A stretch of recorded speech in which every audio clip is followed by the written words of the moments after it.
नमस्कार मंडळी, तर 58,000 ब्लॉगमध्ये सर्वांचं स्वागत आहे. आज आपण विटा शहरामध्ये जाणार आहे. विटा शहरामध्ये जात असताना सर्वप्रथम आपल्याला छत्रपती शिवाजी महाराजांचे दर्शन झाले.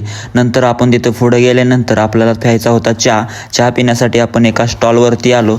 चहा पित असताना आम्ही सर्वप्रथम 2 कप चहा घेतला आणि निसर्गाचा आनंद घेतला. निसर्गाचा आनंद घेत असताना समोर आम्हाला आजी एक पेरू घेऊन विकायला बसलेली दिसली.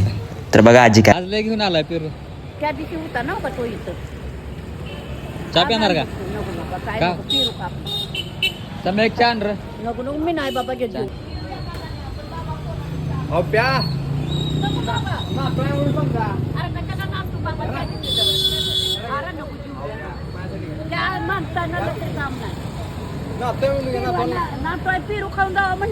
तुम्हाला हा व्लॉग कसा वाटला ते नेक्स्ट ब्लॉगमध्ये कमेंट करून सांगा आणि पुढचे व्हिडिओ बघण्यासाठी त्वरित आपला चॅनल सबस्क्राईब करा.